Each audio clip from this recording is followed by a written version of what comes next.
The mystery of my missing cat unfolded with every gift left at my doorstep. Okay, so this whole thing started about 3 weeks ago. I had just moved into this quaint little house on Maple Street, and everything seemed perfect. Until Whiskers, my tabby cat, went missing. Whiskers has always been an indoor cat, and I swear I didn't leave any windows or doors open. But one afternoon, he was just gone. I figured he must have slipped out when I was bringing in groceries or something. I plastered the neighborhood with lost cat posters, hoping someone would spot him. A few days later, I got my first lead. An elderly lady who lives a few blocks away called and said she saw a cat that matched Whiskers' description in her backyard. I rushed over, but by the time I got there, the cat was gone. I thanked her and went back home, feeling a mix of hope and frustration. Maybe it was just a stray that looked like him, I thought. Then things started to get weird. I was lying in bed one night trying to fall asleep when I heard a faint scratching at my bedroom window. My heart leapt. I thought it had to be Whiskers. I jumped out of bed and rushed to the window, but when I opened it, nothing was there. I told myself it was just the wind or a tree branch brushing against the glass. But the scratching continued. Every few nights, just as I was drifting off, I'd hear it again. It was always faint, almost hesitant. By the second week, I was starting to think I was losing my mind. I even set up a camera to catch whatever was causing the noise, but the footage just showed an empty yard, swaying trees, and nothing more. Then, about 2 weeks in, I came home from work to find a dead mouse on my doorstep.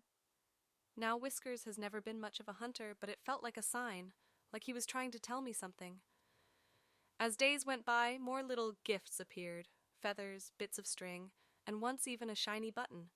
It was like a breadcrumb trail, but leading to where?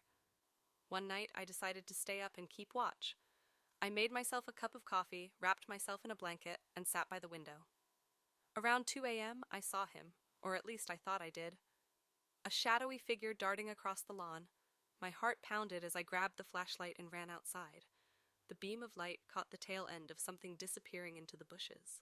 I spent the next hour combing through the yard, calling his name, but there was no sign of him. Defeated, I went back inside and collapsed on the couch. That's when I heard it, the unmistakable sound of a cat meowing from somewhere in the house. I jumped up and followed the sound to the basement door. It made no sense. The basement was locked, and I hadn't been down there since I moved in. With trembling hands, I unlocked the door and flipped on the light. There, at the bottom of the stairs, was Whiskers. He looked up at me with those big green eyes, and I swear he seemed as confused as I was. I scooped him up, tears streaming down my face, and held him close. How did he get down there? Had he been hiding all along? Or was it something else? Even now, I can't shake the feeling that something strange happened. Whiskers is back, and life has returned to normal, or as normal as it can be when you feel like your house is hiding secrets. I still hear the occasional scratching at the window, but I try to ignore it. Maybe some mysteries are better left unsolved. So let me back up a bit and give you more context. I moved into this house on Maple Street because it seemed perfect. You know, the kind with a white picket fence and a little garden in the back. It was practically the dream for someone like me who wanted a bit of peace and quiet. Plus, it seemed like a good place for Whiskers to roam around, even if he was an indoor cat. I imagined him basking in the sun on the windowsill or chasing imaginary prey in the living room. The day I noticed Whiskers was missing, I was frantic. I had just finished unloading groceries, and I remember clearly shutting the door behind me. I even double-checked it because I'm paranoid like that. But when I called for Whiskers and didn't hear the familiar jingle of his collar bell, a cold dread settled in my stomach. I searched every nook and cranny of the house, from the attic to the basement, but he was nowhere to be found. I contacted shelters, put up posters, and even posted on local social media groups. The response was heartwarming. People really do come together in times of need.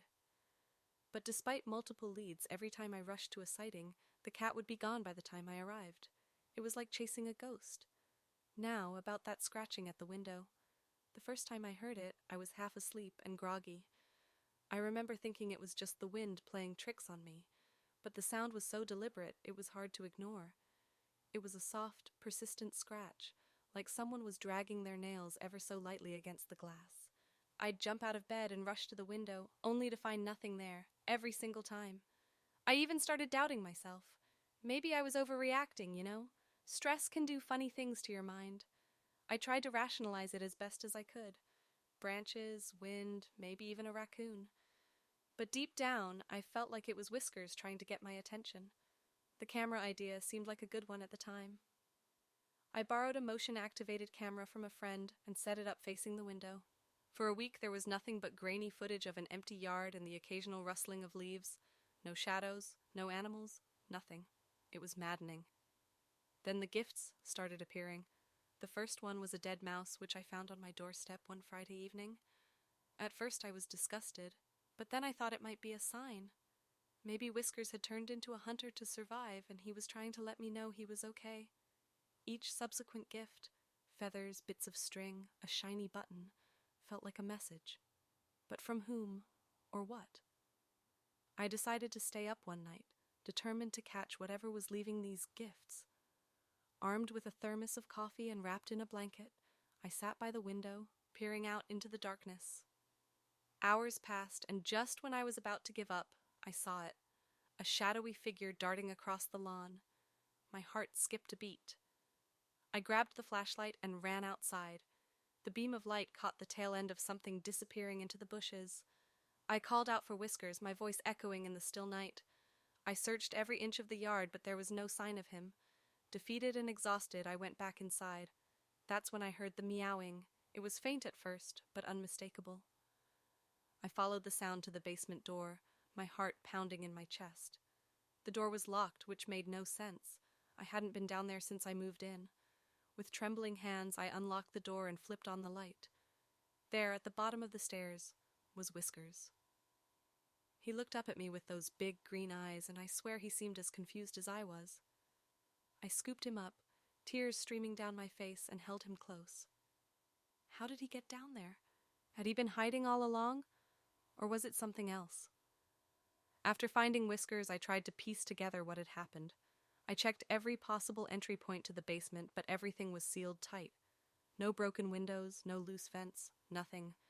It was as if he had materialized out of thin air. I even considered the possibility that someone had been sneaking into my house and hiding Whiskers in the basement. But that seemed far-fetched. Who would do such a thing, and why? Life slowly returned to normal, but I couldn't shake the feeling that something strange had happened. Whiskers seemed a bit off, too. He was more skittish than usual, and he'd often stare at the basement door, his ears twitching as if he heard something I couldn't. One evening I was sitting on the couch reading a book when I heard the scratching at the window again. My heart leapt into my throat. I put the book down and cautiously approached the window. There it was again, that deliberate, soft scratching. I pulled back the curtain, half expecting to see nothing, but this time I saw a shadowy figure standing just outside the window. I froze, my mind racing. Was it a person? An animal? The figure moved, and I caught a glimpse of glowing eyes before it darted away. I couldn't tell if it was a cat or something else, but it left me feeling unsettled. I decided to investigate the yard the next morning. I found more gifts scattered around. Feathers, bits of string, and another shiny button. It was like someone or something was trying to communicate with me, but I couldn't decipher the message. I started keeping a journal, documenting every strange occurrence. The scratching, the gifts, the shadowy figure. I even drew a map of my yard, marking the locations where I found the gifts. It felt like I was piecing together a puzzle, but the picture was still unclear. One night I had a vivid dream. I was standing in my yard, surrounded by shadows. Whiskers was there too, but he was acting strange. He kept looking at me, then at the basement door as if trying to tell me something. The shadows grew darker and closer, and I woke up in a cold sweat. The dream left me feeling uneasy, but it also gave me an idea. What if the basement held the key to the mystery? The next day, I decided to thoroughly inspect the basement. I spent hours down there, checking every corner, every inch of the walls and floor. I found nothing out of the ordinary, but the feeling of being watched was overwhelming. I decided to set up the motion-activated camera in the basement, hoping to catch something, anything, that could explain what was happening. For days, the footage showed nothing but an empty basement. But on the fifth night, I saw something that sent chills down my spine. The footage showed Whiskers sitting at the bottom of the stairs, staring at the camera. He sat there for hours, unmoving, his eyes reflecting the dim light. Then, in the early hours of the morning, a shadowy figure appeared. It moved quickly, almost too fast to see, but it was there. The figure approached Whiskers, and the footage cut out. I replayed the footage over and over, trying to make sense of it. What was that figure? How did it get into the basement? And why did the camera cut out at that exact moment?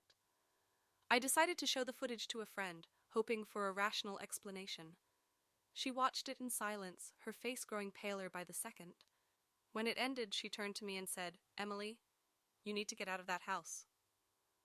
Her reaction scared me. She suggested I contact a paranormal investigator, but I was skeptical. I didn't believe in ghosts or spirits.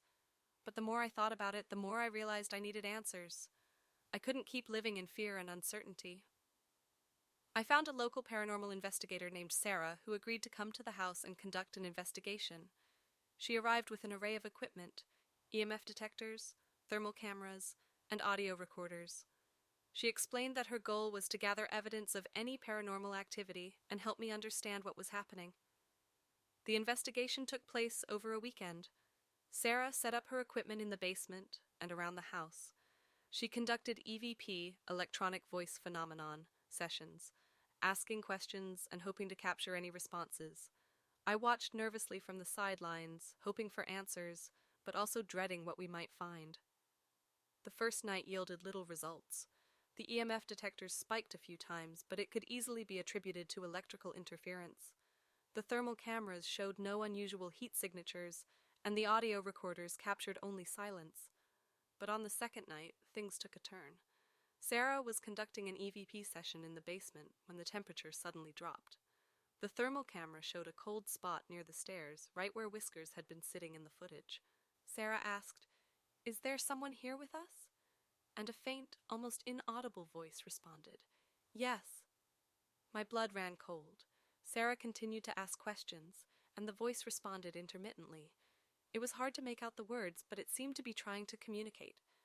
The EMF detectors spiked again, and we heard faint footsteps echoing through the basement.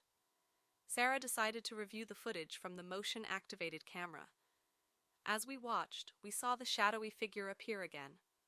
This time, it moved more slowly, almost deliberately. It approached the camera, and for a brief moment we saw a face. It was pale and indistinct, but there was no mistaking it. It was the face of a young woman.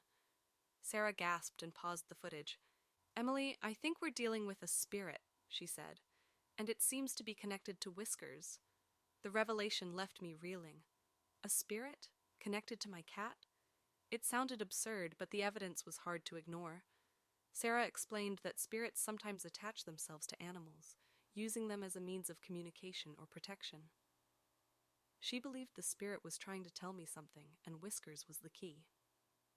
Sarah suggested conducting a cleansing ritual to help the spirit move on. She explained that it involved burning sage, reciting prayers, and asking the spirit to leave in peace. I agreed, hoping it would bring an end to the strange occurrences.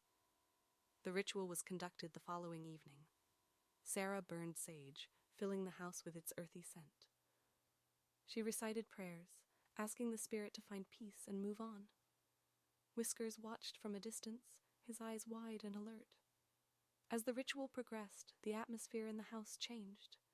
The air felt lighter, and the sense of being watched gradually faded. By the time Sarah finished, the house felt different, calmer, more peaceful. Sarah advised me to keep an eye on Whiskers and to continue documenting any unusual occurrences. She also suggested placing protective crystals around the house to ward off any negative energy. In the weeks that followed, the scratching at the window ceased, and the gifts stopped appearing. Whiskers seemed more relaxed, no longer staring at the basement door or acting skittish. Life slowly returned to normal, but the experience left a lasting impression on me. I still hear the occasional odd noise or feel a fleeting chill, but I try not to dwell on it. Maybe some mysteries are better left unsolved. Whiskers is back, and that's what matters. As I sit here, recounting the events of the past few weeks, I can't help but wonder what really happened. Was it a spirit trying to communicate, or was it all just a series of strange coincidences? I may never know for sure, but one thing is certain.